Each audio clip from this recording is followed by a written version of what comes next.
Hey, it's Hannah Baker, and adjust your whatever device you're hearing this on. It's me, live and in stereo. Get a snack, settle in, because I'm about to tell you the story of my life. More specifically, why my life ended. And if you're listening to this tape, you're one of the reasons why. Off the wagon? I think it's off the wagon. I think it's on the wagon. Hi, this is At the Station, the show where we dig deep into cultural trends in search of the hidden communities within. That's right. Don't adjust your iPod or podcast listening device. Just sit back, because this week, Nate and I are going to tell you a story. The story of Clay Jensen and of Hannah Baker. This week on At the Station, 13 Reasons Why. Let's board this train. Look at these lockers. They all look alike, right? Not this one. This one is special. Belonged to a girl who killed herself.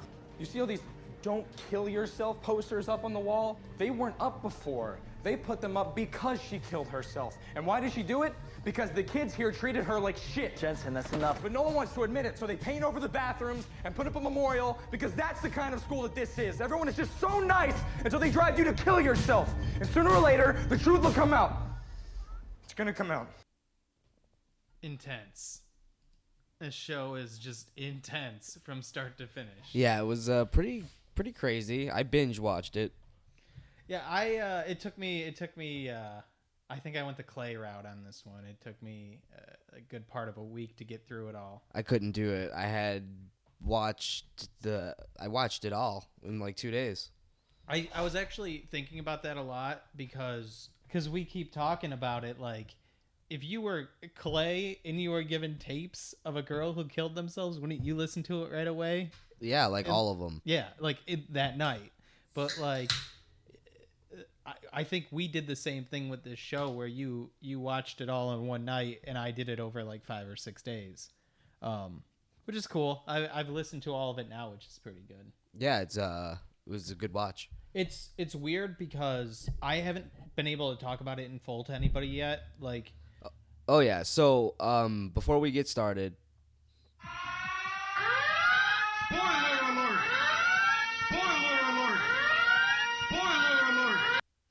Yeah, there's no way to talk about it without doing spoilers. Like, if you clicked in, you better expect that we're going to be discussing 13 Reasons Why in full, in detail. Pretty much, you've had. Well, I feel like there was ample enough. If you finished it, no, but here's the thing: the normal person could have finished it. Here's the thing. Our show isn't like just a radio show or on TV. Like, you have to seek it out. You have to see the title. So if you read 13 Reasons Why and are waiting to listen to or watch the show, but you still listen to this, like, it's kind of your fault, dude. What I was saying is, so far, I've only talked to people when I was like halfway through the series, like 6 to 7 episodes in.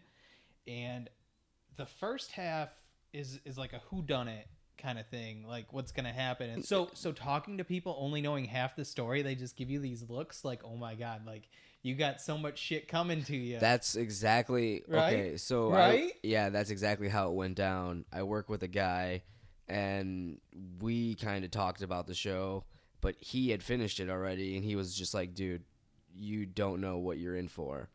And I didn't.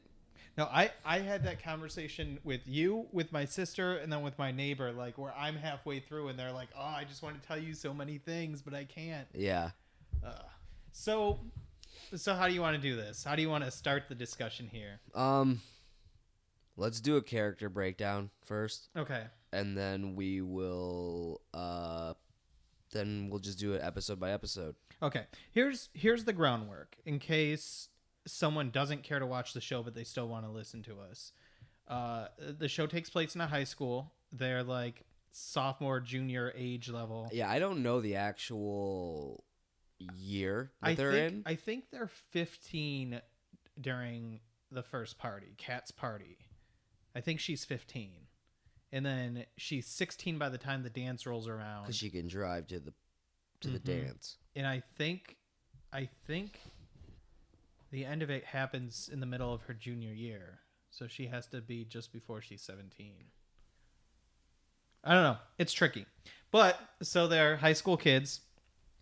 And this girl kills herself and records cassette tapes of 13 reasons on why she did what she did, and each tape outlines an individual who caused her to kill herself, which then the tapes get passed around from person to person to the school, and you learn the whole story piece by piece and form your own opinions of who's to blame where throughout. The crazy thing about the show is that even though at the very beginning you know that Hannah Baker, the main character, killed herself, it's still kind of a whodunit type thing, because you never know what's going to be on the next tape, and you never know ultimately who's going to be to blame for what. You know what I'm saying? Yeah. The very frustrating thing throughout is Clay Jensen, the other main character of the show. He goes through these weird arcs of being like a potato to a real person. Like, he's just so stiff and can't react like emotionally to anything. And then by the time you get to the end, I think there's really good reasons for all of it. Right? Because he dealt with the death of 2 friends. You know, that was... and he had like anxiety to begin with. Right. So by the time you make it all the way through, I can feel for Clay and why it took so damn long to listen to the tapes. I think Clay's arc was definitely, well, I mean, he's the main character, so it's definitely the one that takes you from point A to point B in like the most dramatic route. Interesting enough, like, I think there's another character who's not one of the main characters who has the fullest arc, but I want to get to that like late. Is it Jeff? No. Because justice for Jeff. All right, let's hold on. Got a raw deal. Side note, Jeff died, and it was awful. And he's basically like the what's her name of Stranger Things. Jesus, I don't know. What's whose name? What was? Oh, Stranger Things. Yeah. The 11 character? No, the girl's friend who died and nobody gave a fuck about. Oh, I know who you're talking about now. Beth? Was it Beth? Yeah. I was like, who? Are you sure it was Beth? That doesn't sound right. I have no idea. It's Beth. Brad. Brenda. Barb. It was Barb. It was Barb. Save Barb? No, Jeff is way better than Barb. Well, they both didn't deserve it. You know, no, Jeff, you see it from the very beginning where he's this like odd jock character, but you can totally tell that he has Clay's back. He's the coolest person ever. Yeah, and he doesn't even try. He's just Jeff. Yeah. And he's super cool about it. Everyone seems to like him. He's talented. It breaks your heart. All Jeff wanted to do was pass his class and get some ass. That's all he wanted to do. Yeah, no, that's 100% right. The nicest guy in the world. And get Clay, a woman. That was his goal. Like, isn't that the most messed up thing? That like he's this jock type guy who, even though you see him and Clay interacting, you're like, oh yeah, he's just interacting with him because he has to. He has to be tutored by Clay. And then Clay goes to his parents' house, and they're like, oh no, Jeff talked about you all the time. Yeah. Motherfucker. Yeah, motherfucker, man. Son of a...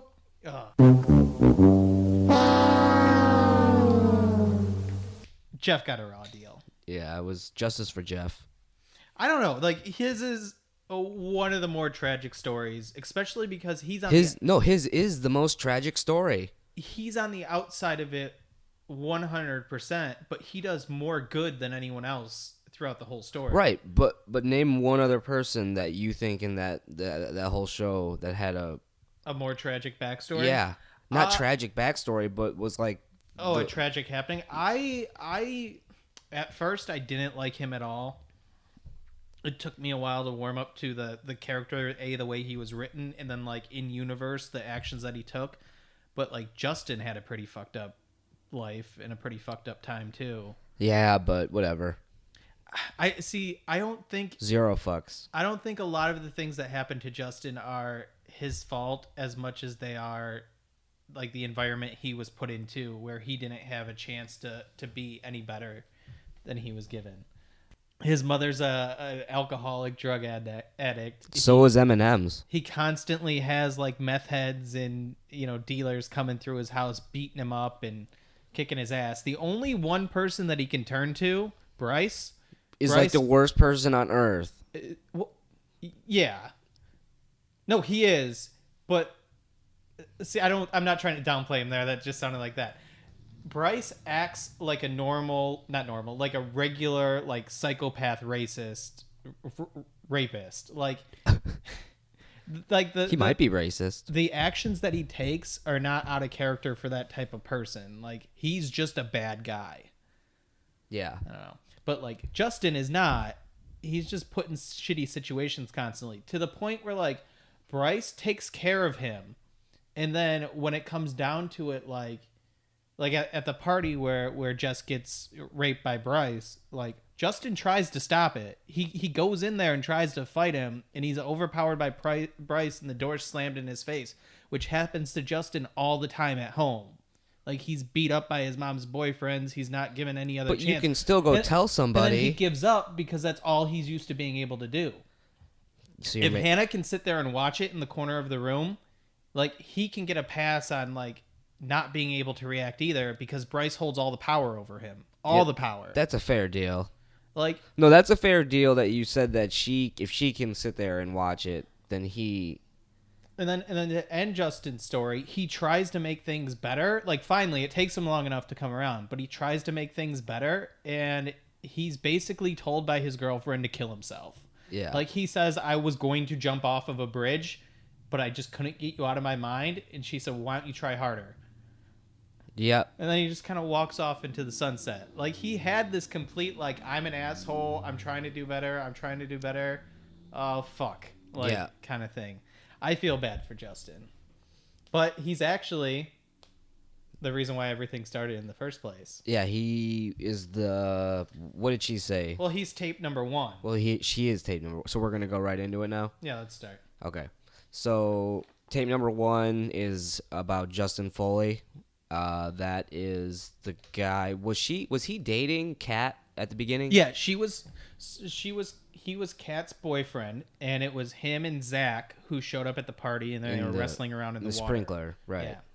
So Kat's boyfriend, just a regular jock type football kid, stupid, full of himself, doesn't think things through all the way. Right, but we don't find out that the tape is about him until the end. So the first episode is basically... Yeah, we don't find out that the tape is about Justin until the very end of episode 1. Sure. So the first part is about Clay meeting Hannah, because he's friends with Kat too. Yeah, that's weird that Kat, like, ties everyone together. Then she moves away. She moves away. They FaceTime or whatever, and then it goes right into the awful thing that happened with her and Justin. Which, in retrospect... Oh, and we find out that Clay is in love with her. And we find out that... Very early on. Clay almost dies constantly in the damn show because he can't ride his bike for shit. Yeah. Yeah, I don't know what that's about. But like, he almost gets hit by a car. They did that on purpose just so that where he runs into the car. Oh, But then after that, he almost gets hit by a car, like, in every single episode. You know, that was a good storytelling device for them, to have him get injured early on. So that way you have the bandage. So that way you could tell the difference between present and past. I wonder if, like, whether or not the Band-Aid was on also had something to do with where his psyche was. Because, like, sometimes it's covered up and fine, and other times it's, like, oozing out and bleeding. It's possible.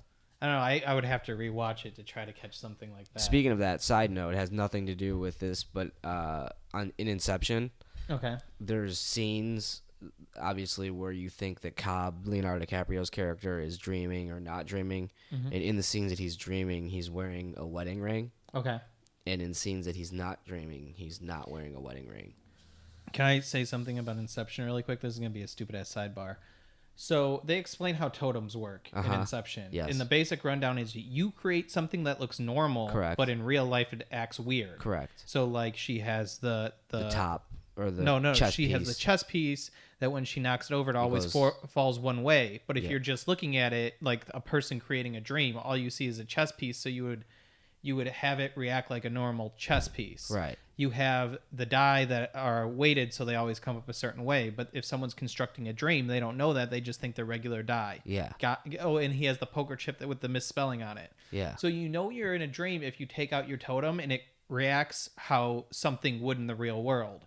If he takes out his poker chip and it's spelled correct, he knows he's dreaming because the person making the dream wouldn't know it's supposed to be spelled incorrect. Correct. You following me? Yes. That's how totems work. Yes. Cobb's totem, the top, which is his wife's totem, it spins forever in a dream. Yes.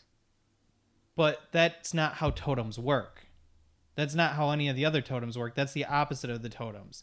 He has an item that if he's dreaming is supposed to react Can I blow crazy. your mind? Yeah. Because His totem's a wedding ring. I get that. his totem is the wedding ring. But that also doesn't make sense either. Yes, it does. Because your totem is supposed to be something that, like, that And, movie. and he couldn't.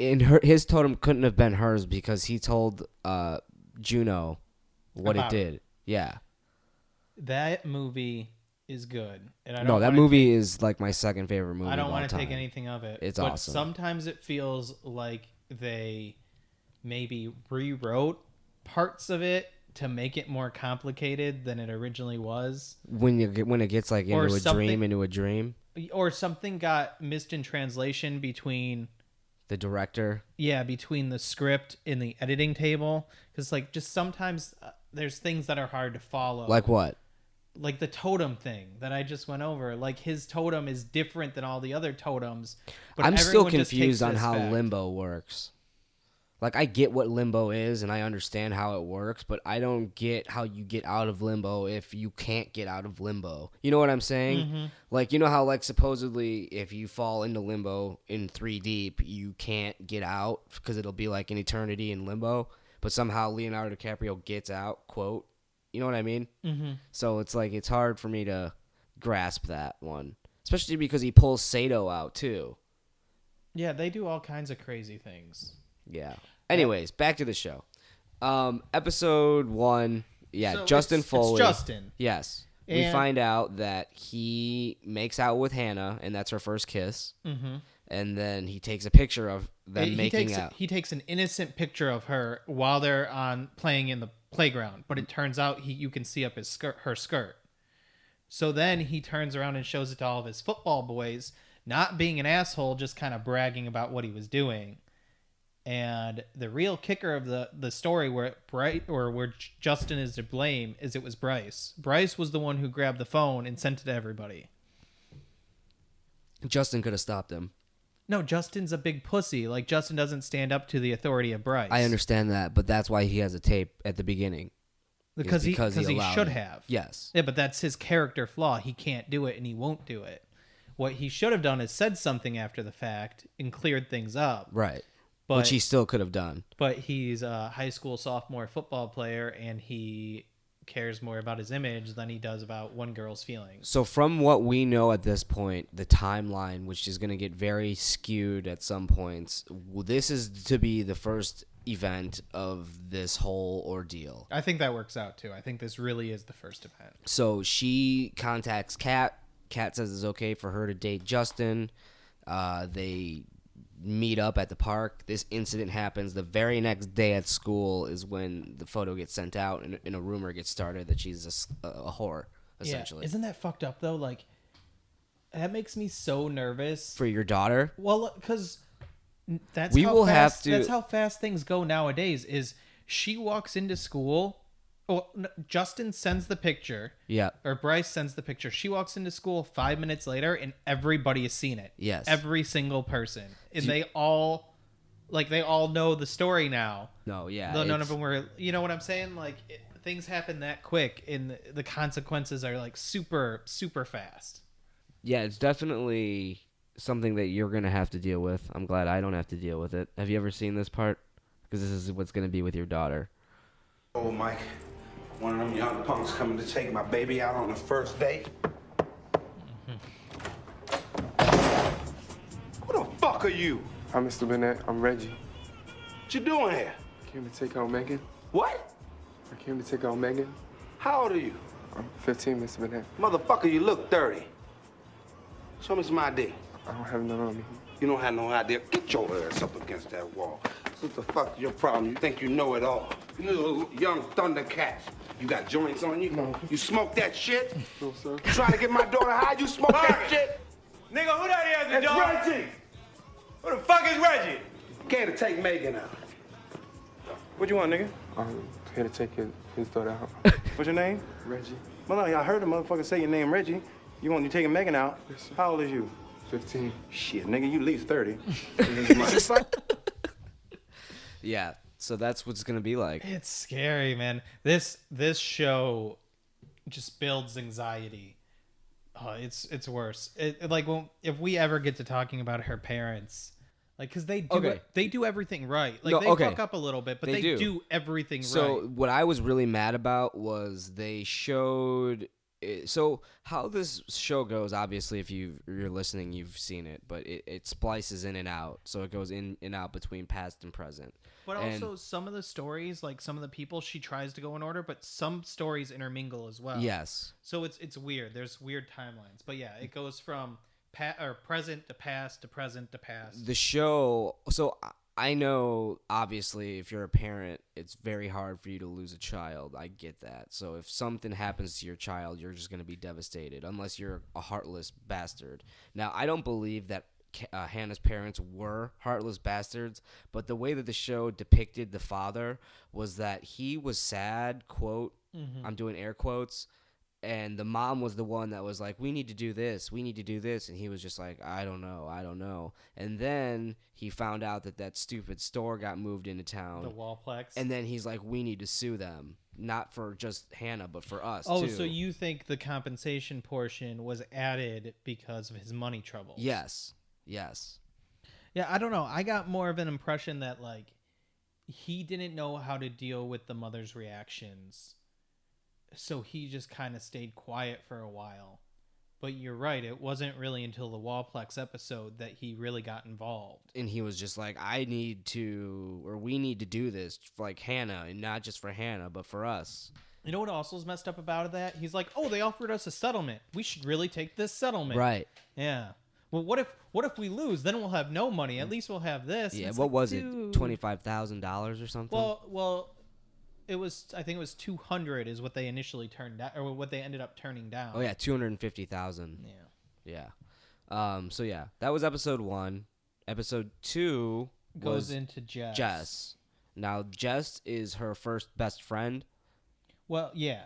Like, officially, Kat was, and I'm kind of bummed that we didn't get any backstory on how her and Kat became friends and got together. Because that's a good part of her life. We don't know about the good parts of her life, Jay. Because she only shares The bad. But, like, the thing is, throughout this whole, like, tape system, she meets people and is liked by people and is friends with people, and she just gets really bad luck. Yeah. And ends up with shitty people also. Yeah, it's shitty people. But it's bad luck, the events that happen. Bad timing, bad luck, and just coincidence. All at the same time. I still believe that if she wouldn't have lost that money, that none of this would have happened. Oh, and the worst, that's... She starts that day by saying, this is the worst day of my life. Yes. And for no matter what else happened that day, that has to be like 50% of the reason why. Yeah. She's so guilt-filled and burdened. Yeah. I felt like... I mean, that's and that's just shitty. That's tape 12, by the way. But I felt like when she dropped that money and was starting to walk away, like, that was the point where she was like, I'm going to kill myself. Like, That you knew. Well, she grabbed the razor blades. I thought that she lost the money and then went to the last party she went to. And then she grabbed the razor blades when she was getting the last tape for Porter. Yeah, but who did she go to talk to? Was it Porter? Yeah, but that was after Bryce's party. I'm saying before Bryce's party when she lost the money, I think she was ready to kill herself there. And then Clay had a chance to stop her. Oh. She fucked that one up. Yeah. That was on her. Yeah.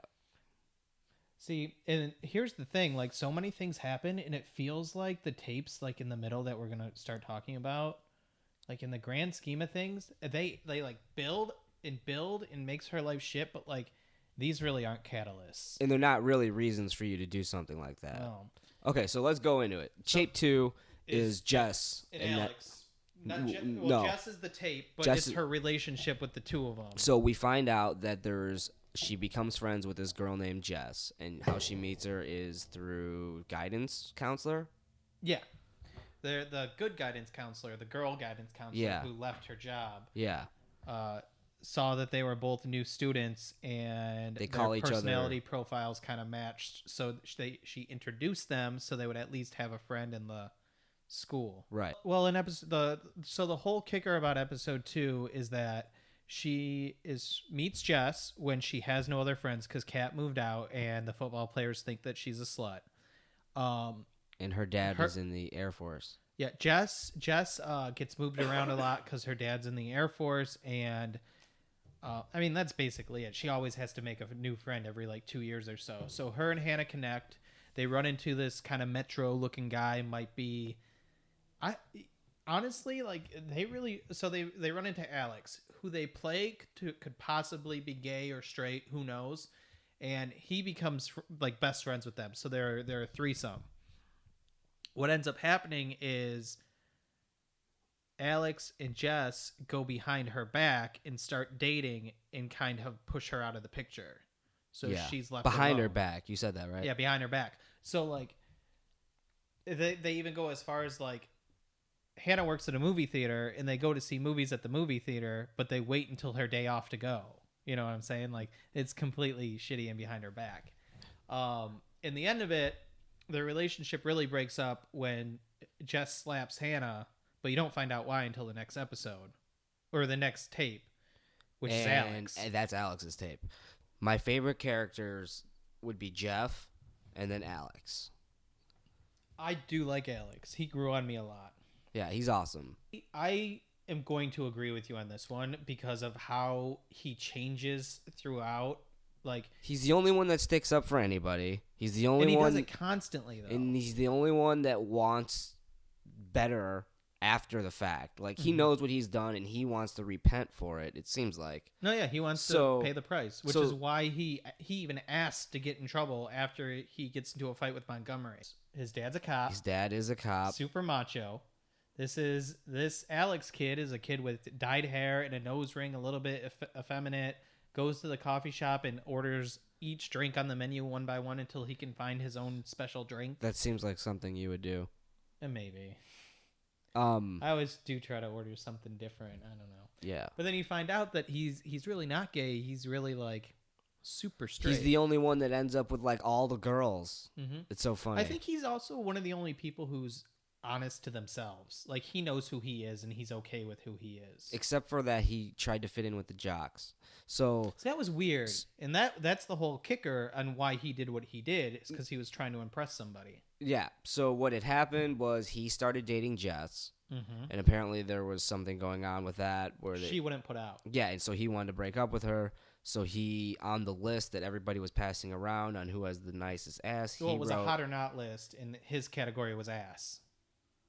Because they had like best lips, best tits. You know? Oh, yeah. So he had best ass, and he had to pick who had the best and worst in the school. He put Hannah's as best, and then he put his ex-girlfriend Jess as worst, and then she slapped Hannah in the face. She assumed Jess made the assumption that Hannah Hannah was sleeping with Alex because Hannah was a slut because of the pictures that Justin sent out. Yes. See how they're connected? Yep. So, and then see now here's the so Alex does this to impress the football kids because now he's friends with the football kids. Uh-huh. The episode ends with Hannah going into the liquor store by her house to buy like pop and candy, and Bryce walks up to her. Oh, yeah. After reading the list. Yeah. And now he has a target. Yep. And it is honestly like throughout the whole like series, this was one of my most uncomfortable scenes. Like when he's like up against her, and like because he's just so like confident about it, and no one's gonna do anything, and like if this keeps happening, what's gonna happen in the future? Type 5, and like he grabs her ass and she can't do anything. Right. Yeah. See, that was intense for me because like for me, that was solid like foreshadowing this character is going to be fucking bad. Yeah. You know? So that happened, and that was the end of that. And now we get into some weird territory. Yeah, so Tyler's next. Tyler is the yearbook picture dude who I didn't like from the beginning. I didn't like him either because he was a little creepy. But Because episode 1, he's in the bathroom taking pictures of the girls at like track practice. So this is we're gonna kind of jump around, but this is I think where we're gonna jump around the most. Because these people suck.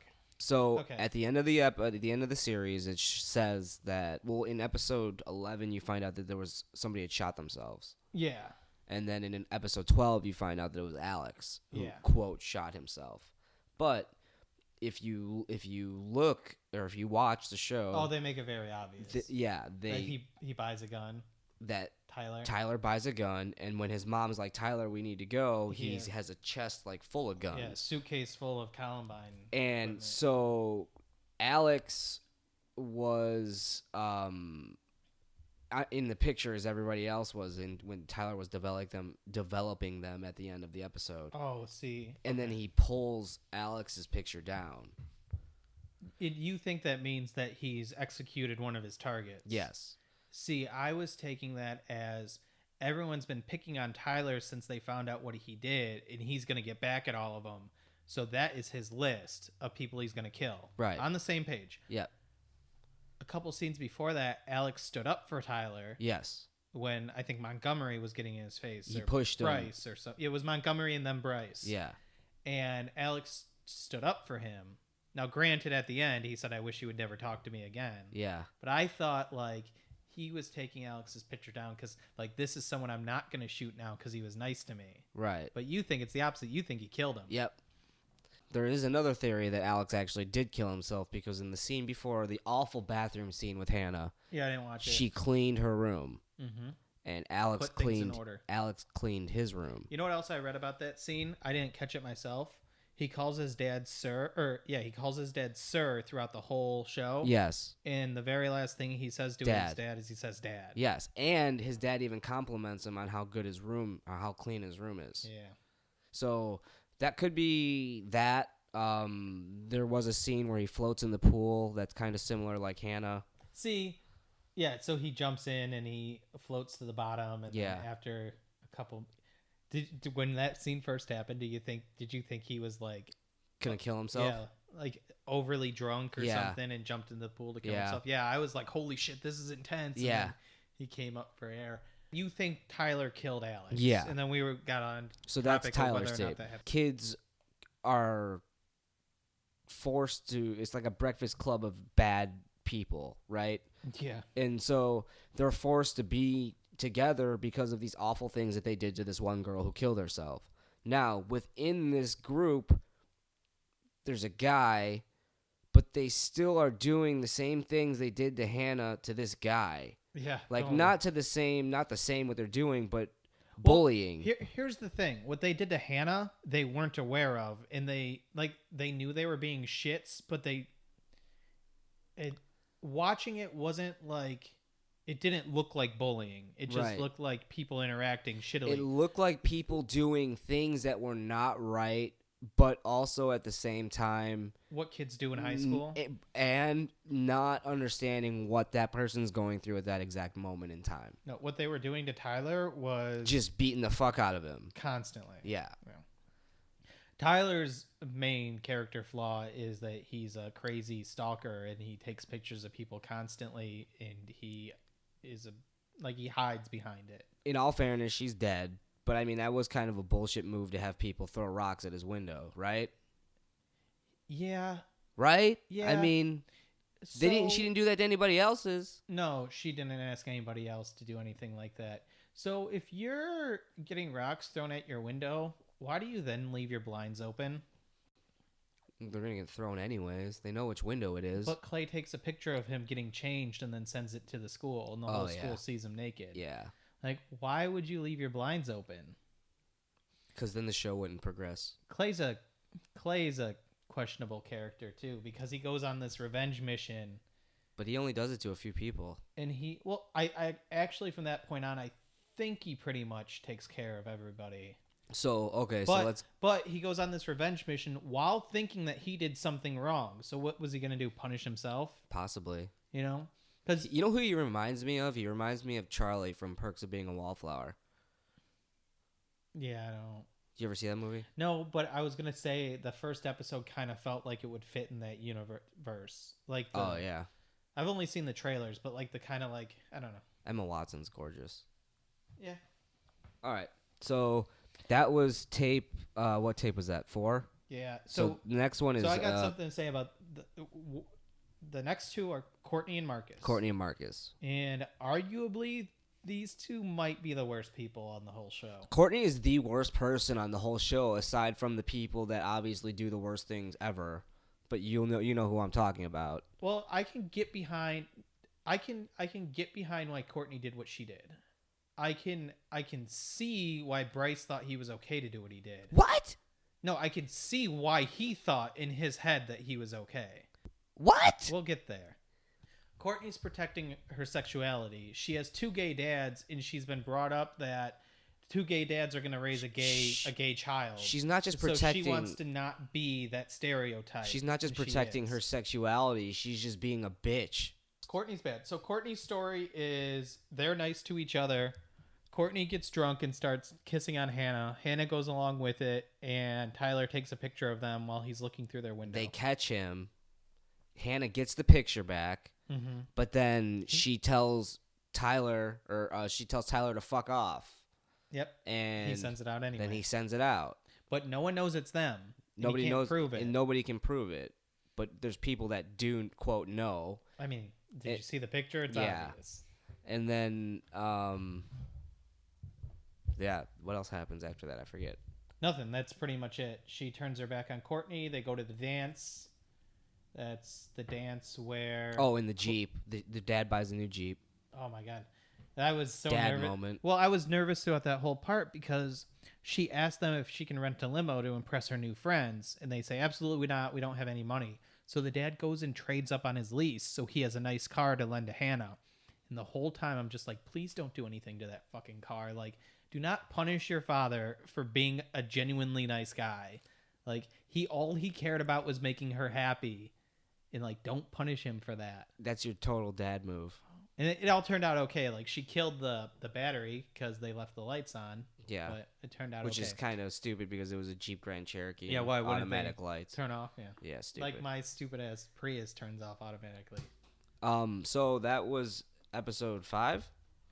Yeah, we're going through them. Now, Marcus is the worst asshole of the bunch. And now, the end of episode 5, she's supposed to meet somebody. Who's she supposed to meet? Hey, by the way, the Courtney episode, we also see Jeff being a good guy in that episode, Oh, yeah, too. because Jeff is a righteous dude. Yeah. He's the man. Because he pushes Clay to be a better person throughout, and he doesn't push Clay to be a better person for anybody except for Clay.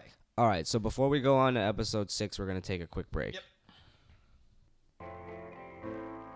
Out of the blue and into the black. They give you this, but you pay for that. And once you're gone, you can never come back. All right. You ready to move on to the next tape? Yeah. All right. This next one's a real piece of shit, I'm telling you what. Marcus, right? It's Marcus. All right. Tiny head, beady-eyed motherfucker. So this whole premise of this episode is it's Valentine's Day. I thought that was a really cool concept, though.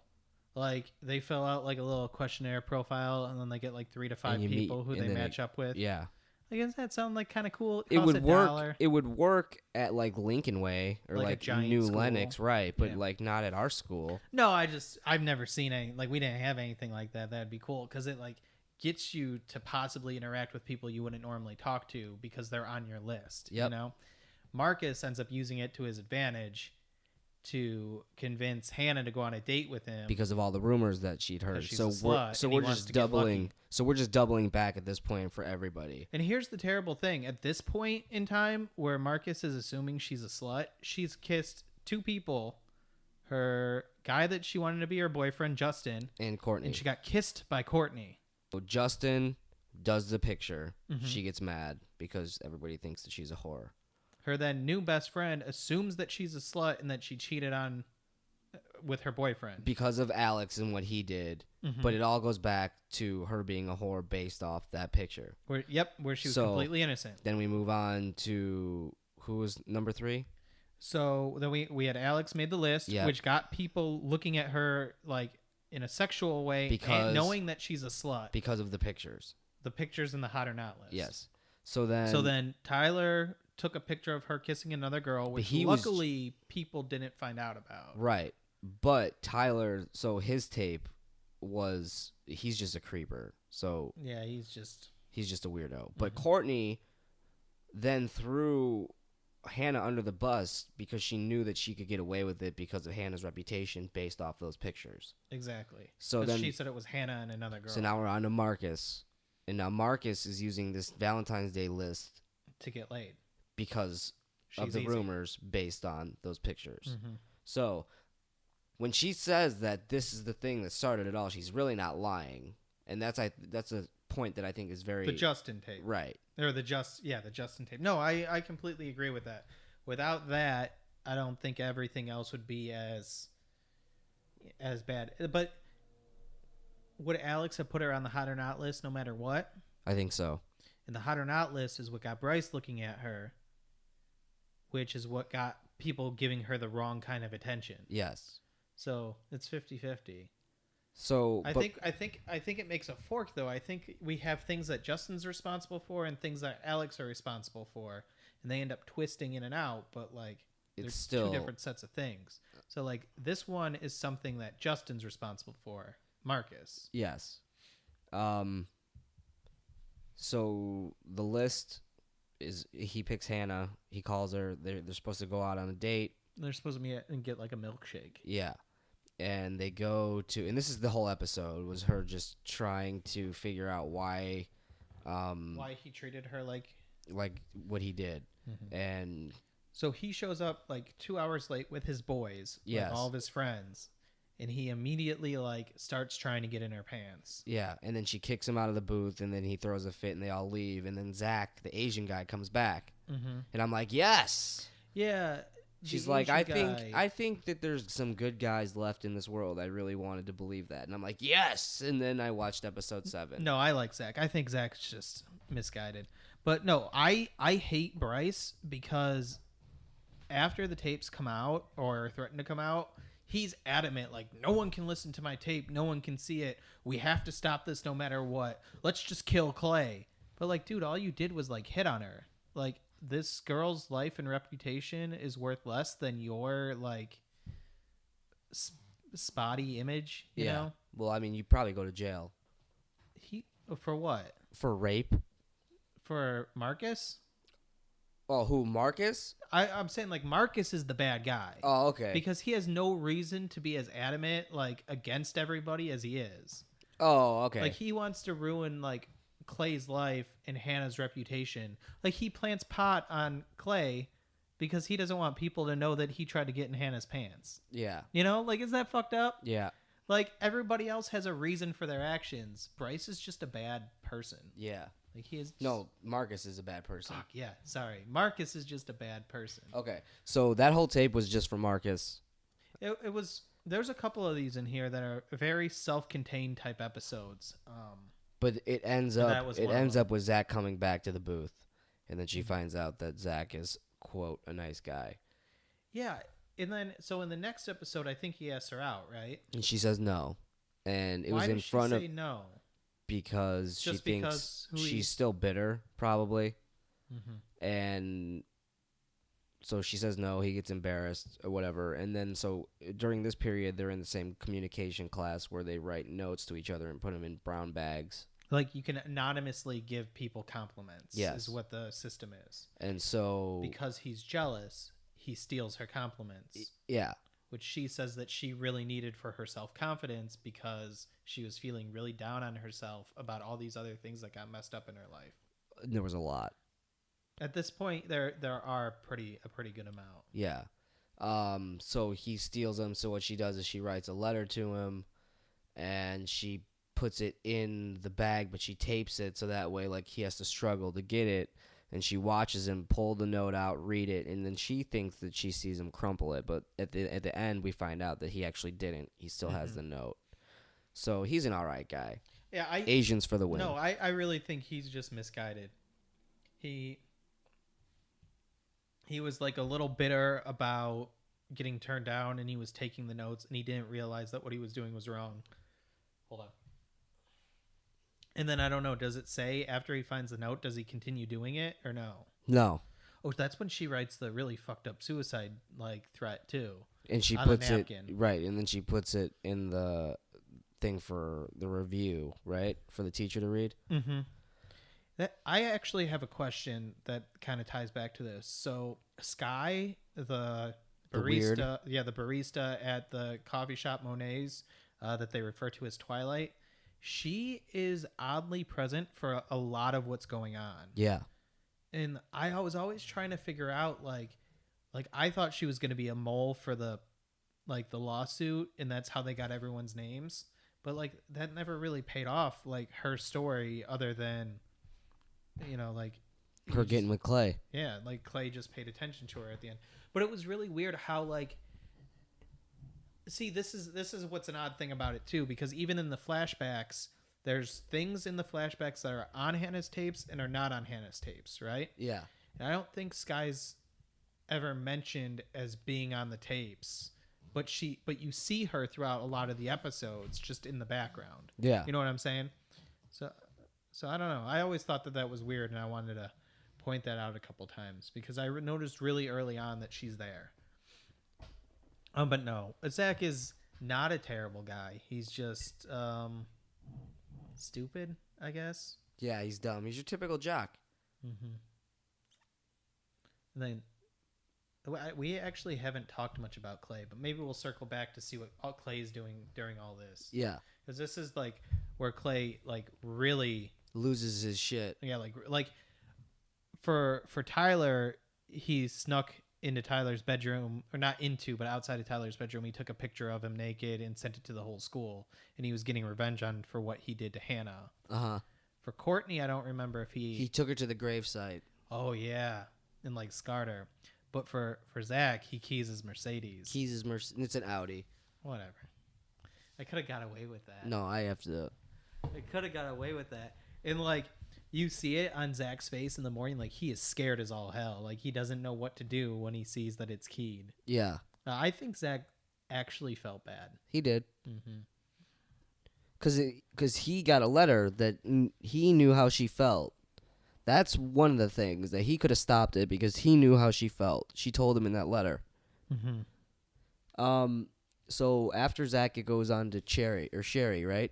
No. It's Ryan, the zine guy. Oh yeah. So this is so both these episodes are kind of self-contained, where they only happen, like the Marcus, Zach, and Ryan. They only happen in their own episodes, and not much else happens otherwise. But as a way to pull herself back into focus on herself, she joins like a poetry club.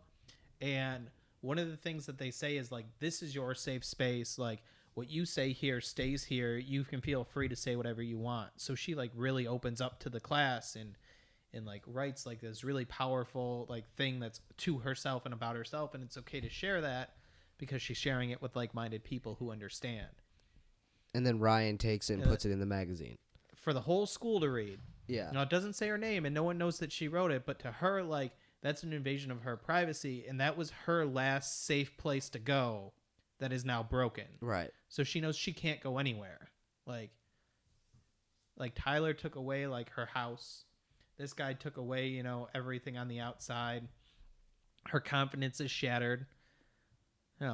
Like these are all like from Tyler, Courtney, Marcus, Zach, Ryan. They all seem like really little things, but they all had this major impact in destroying her psyche and her like sense of worth. Right. And he just gets away with it. Yeah. Clay doesn't do anything to that kid. Nope. I would have pushed him off a bridge. I hate that kid. So now we move along. The next 3 items take place at Jess's party at the beginning of the second year. So is this Justin 2? So this is Justin 2. which I would argue 2 of the 3 tapes are not about who she says they're about. They're about herself. So the first one is about her when she watches what happens. Yeah. So at the party, So and at the party, everything's going good. Jess passes out drunk. Yep. Her boyfriend's Justin. Yep. Justin's going to take care of her. Yep. Bryce pushes his way through and throws Justin out. Yes. Just so happens Hannah's in the room for an undisclosed reason. Yeah, we don't know yet.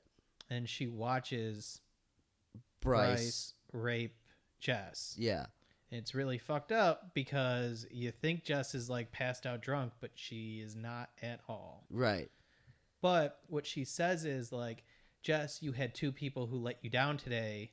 Like Justin was one of them, or you had 2 chances and we both failed you. Like we, as in her. Yeah. It's Hannah. Like, Yeah.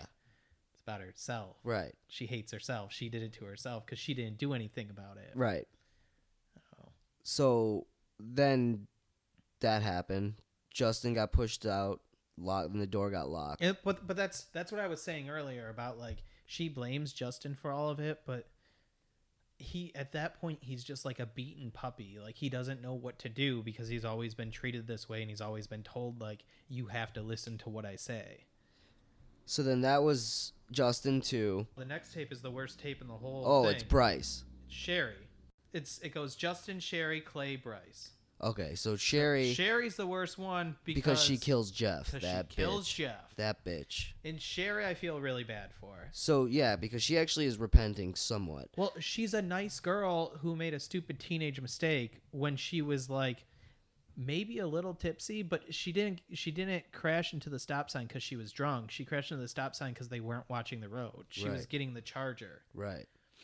But she's a teenager and she panicked, so she left.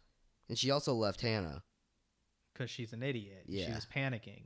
And she felt bad from the very beginning. She probably felt bad before Jeff even got into that accident. Right. You know what I'm saying? So we find out that we don't find out that it was Jeff, but we find out there was an accident. No. Oh, man. So Like, okay, so a little bit earlier, like a couple episodes before, Clay's mom, who's a lawyer, takes the case of the Bakers against the school district on bullying. And when she walks in to interview the school principal, he says, "Oh, we already have 2 dead kids on our hands. We need to like fix this." And we know Hannah's dead. We don't know who the other person is. And I don't know if you were doing this, but the whole time I'm trying to watch Hannah's tapes to see like, okay, who's in the past that's not in the future? Who's in the past that's not in the... And then we get to the party and Clay's walking out kind of deterred for some reason, like you don't really know why, and he runs into Jeff.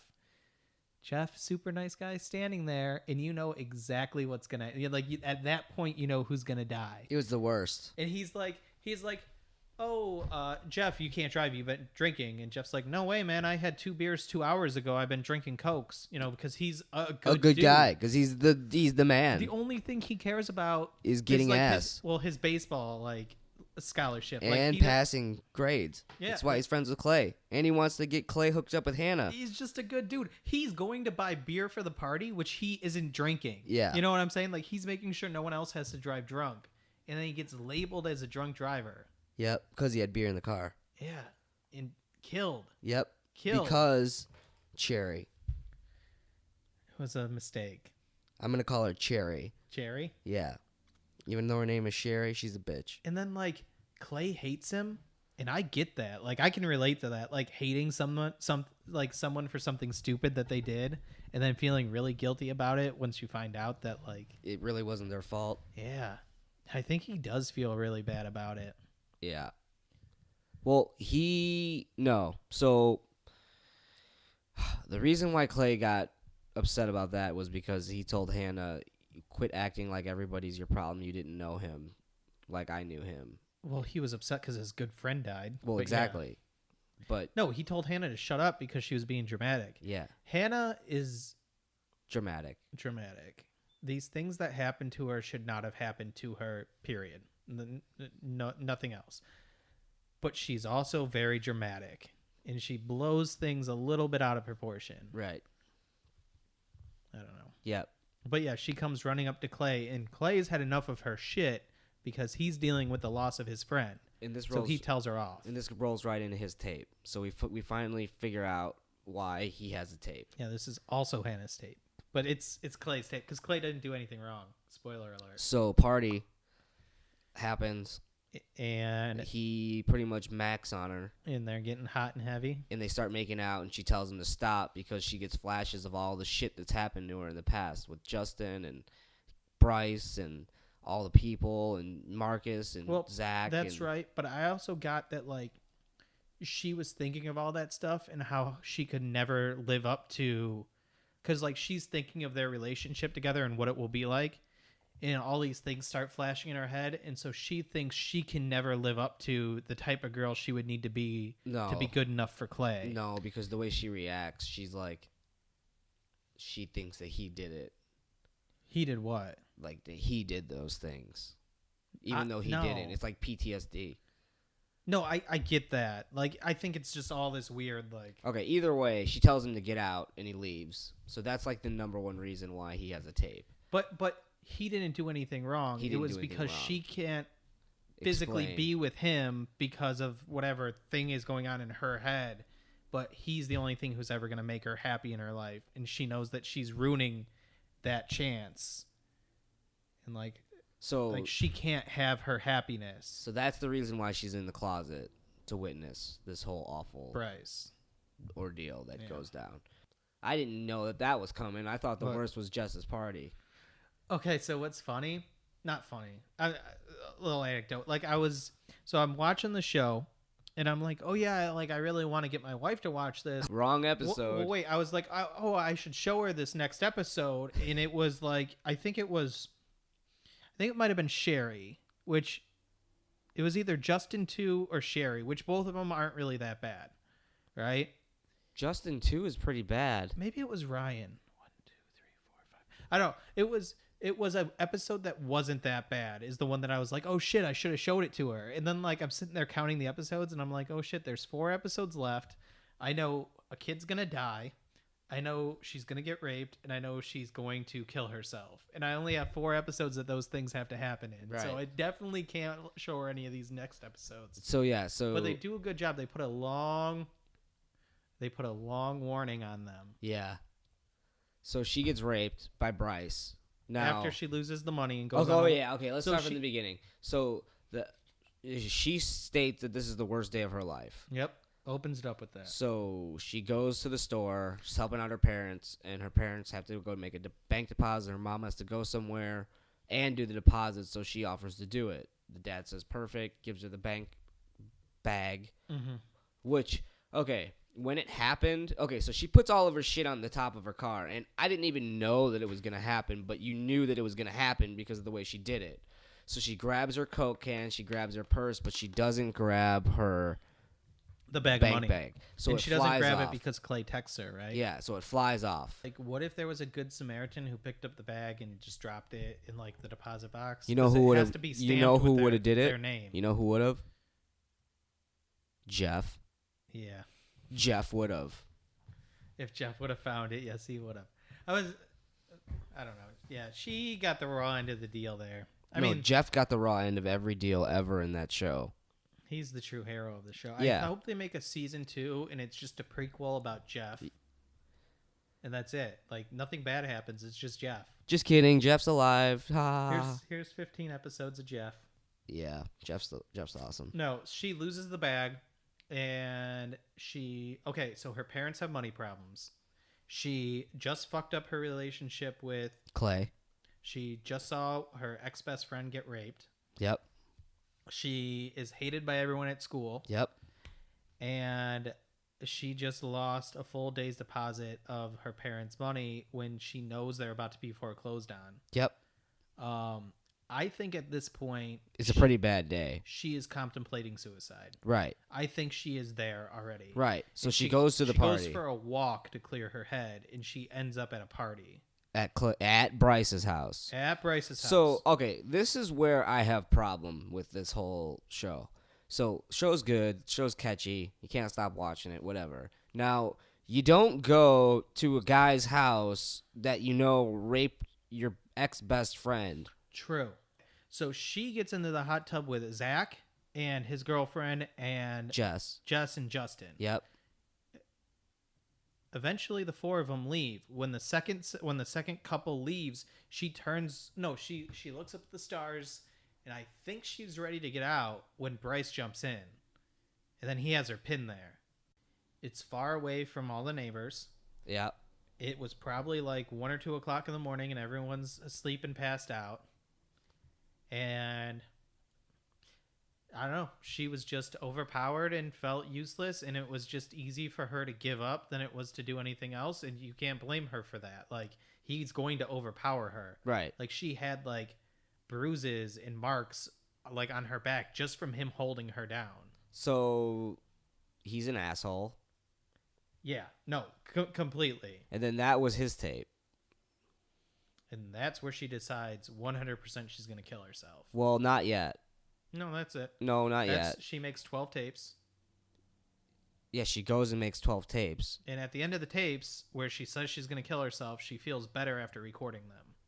And that she's going to give life one more chance. And you knew who was that for? And that's when she goes to Porter. Yep. The counselor. The counselor. So we've come full circle now. But here's the thing about like this stuff is all it really took for her to feel better enough to ask for help is just to get it all out there. Like, she was holding all this shit in the whole time. Yeah. As soon as she got it off her chest and onto like paper or whatever, she felt good enough to ask for help. But this is what she tried to do. She tried to go tell. No, I know. No, she felt good enough to ask for help, which is what she needs to do. It was a little bit of both their faults that. No, the it was message didn't get 100%, across. 100% his fault.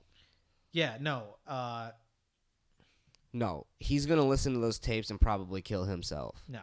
She was 90% there. She needed to give him a little extra nudge. So that was his tape. Spoiler, we find out that the 13th tape is for Porter.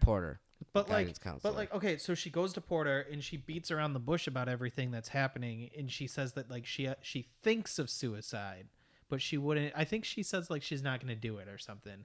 And then she says like, "Oh yeah, I was sexually assaulted, but I'm not going to tell you who." And he said like, "Hey, I need you to tell me, or I can't help you. Like, please tell me." Yeah, it was his fault. Yeah. But like, here's the thing. Like, he got a phone call during it, and knowing his character through the rest of the show, I was expecting him to pick it up, and he didn't. And then he got a call again, and he puts his cell phone away. He gets a third call, and he hangs it up. Like, he was in that conversation. He was there for her. He just wasn't good enough. Like, he couldn't do it. It was a shortcoming. I think it was more of a shortcoming than it was, like, him not caring. You know what I'm saying? Yeah. Like, he just wasn't good enough to be there for her. And that's it. That's the whole show. Then we find out. Oh yeah, and with all that going on, we find out Tony's gay and he has a cool car. Well, and in his second life, he becomes Uncle Jesse. Uncle Jesse. Yeah. From Full House. Yep, that's Tony. Tony was something else, man. Like, you're watching that first episode and you're like, man, I want to like all these characters. Like, the kids in the high school are kind of overblown and like caricatures of things that could really exist, but they're like huge. Why the hell do all these kids have all these tattoos when they're in high school? And then you see Tony, who is this super cool greaser type, like Mexican gangster. And he just doesn't exist as a person in real life. Like, no one could be that character, right? And he's like mysterious and he carries tapes around, and Hannah's like, follow the stars, and he has stars tattooed on his ear, and I don't know. Also, you want to know what else I want to say about Tony? He has a cross tattooed on his forearm with a semicolon, which like the semicolon tattoo normally is to denote like, you know, someone who committed suicide. From what I was going to say is that a new tattoo, or did he already have that? And who does he know who committed suicide? Oh, Tony's something else, because Semicolon is used when an author could have chosen to end their sentence but chose not to. Okay, so I get what you're saying. Like, it's someone who has dealt with depression and has decided to power through it. I think survivors use it to donate that like survivors of people who have committed suicide to like honor the person who has died and to like let others know that they have a choice, that it doesn't have to end there. Yeah. You know, I see it on a lot of people who know people who have committed suicide. Yeah. Okay. He has a tattoo of that. Yeah. Okay. Back to the okay, you just wanted to state that he had that tattoo. Well, I just thought the tattoo was weird because did he get it after Hannah died, or does he know somebody else? I mean, I don't know. It doesn't matter. Okay. I just thought it was interesting. Like, it's a neat little detail that was put in for some reason, but there's a lot of things like that in this show where they have backgrounds that they don't really show you, and you kind of have to infer it yourself. Right. So did you know that he was gay? You know, it was weird because I knew as soon as the dance scene with Ryan. I still feel like it, like, to this point, and they do it just to do it. I'm on the fence about it because I don't feel like the Tony character need to have a sexual identity, straight or gay. But there's another show that I listened to where one of the characters found out he had a twin sister, and when they introduced the sister, the narrator came out and said, like, hey, I just want everyone to know, like, Loop was really born a male, but he's transsexual, and he's already gone through the change. So Loop is a girl now. She's born male. It's not a big deal. I just want to put that out there for everyone to know. Wait, what is that? It's a show I listen to. It's a You podcast. listen to? Yeah. So is it a fictional story? Yeah, it's a D&D podcast. Oh my god. So if you've listened this far, just remember the Adventure Zone and listen 8 episodes in, and then come back to me and tell me whether or not it's not the greatest story you've ever heard. They're at episode 60, and it's going to wrap up in the next, like, 3 months, and it is amazing. But I was really put off when this character who doesn't need to have a sexual identity, all of a sudden, hey, they're transgender, and it's a male that was a female, that's now a female. Because to me, I'm like, can't she just be a girl? Like, why do we have to do these things? Until I read online, and there were people saying, like, thank you, Griffin, for writing a character that I can relate to being trans. Like, thank you for putting someone in there where it's not part of their identity as a person. It's just is who they are. And, like, they can be a character without being a caricature of, like, a gay guy or a transsexual. And I had to sit back and think, like, okay, all characters on TV and media are written for me because I'm a straight white male. Like, I can relate to any single one of them. Yep. So Tony's gay. Yeah. And it doesn't affect his character choices. It's not a part of who he is as a character. It's just who he is. Just who he is. Yep. And that allows someone else To relate to him. Yep. So I get it. Yep. I have grown since I first saw that and was mad that they made him gay. No, you went on a tangent the other day.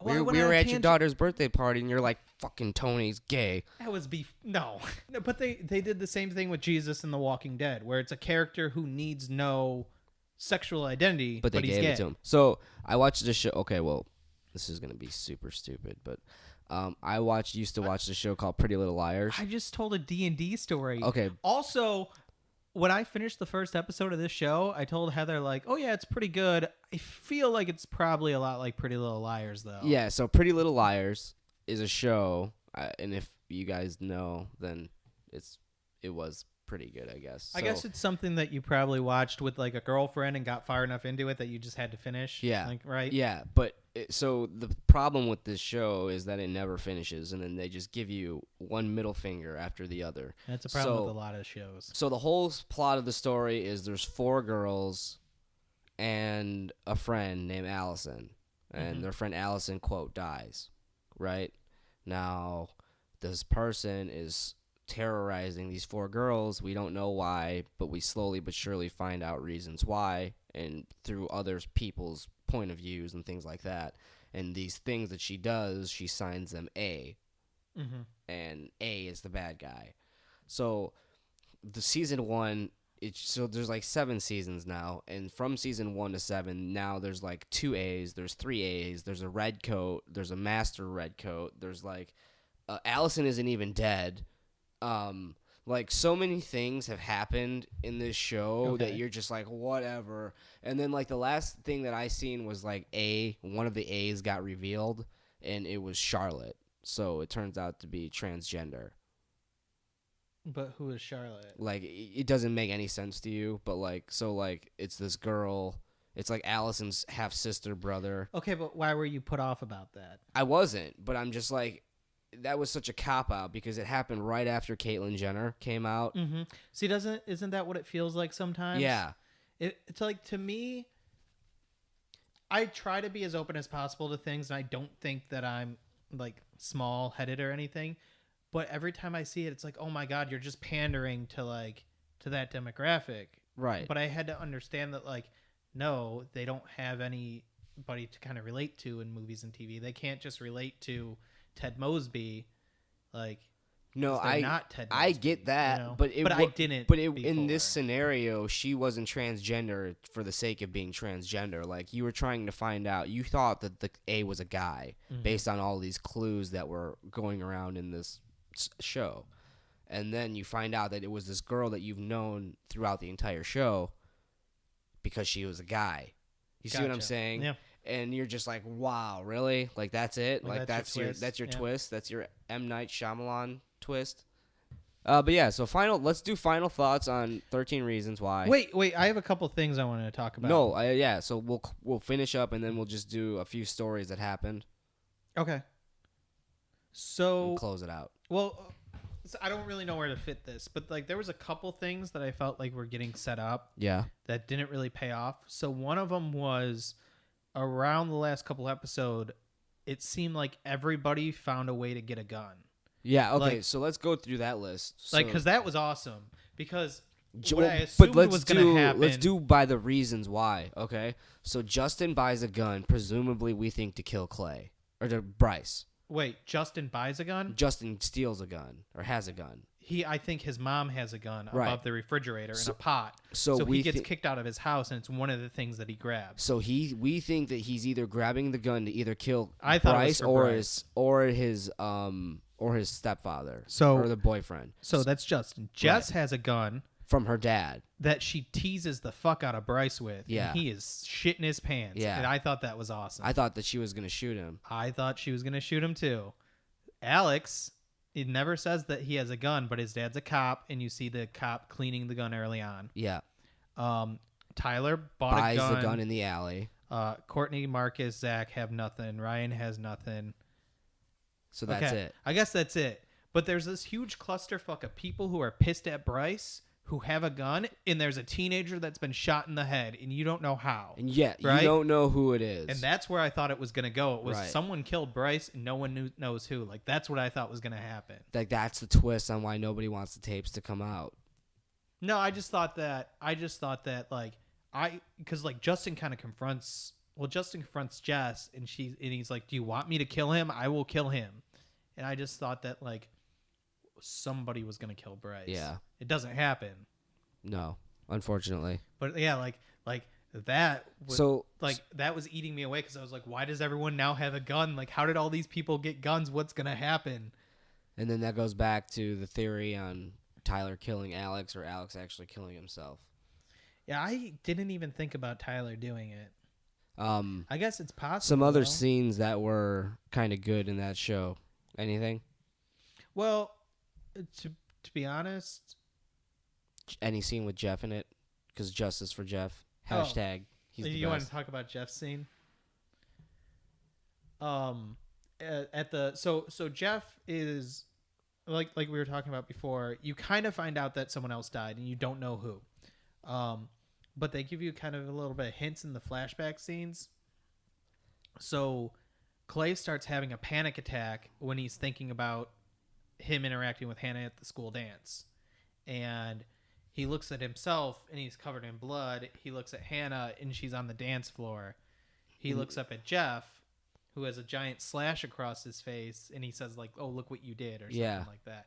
Which is crazy foreshadowing, because at that point I don't even think you know that someone died. You didn't even know that it was Jeff. Yeah.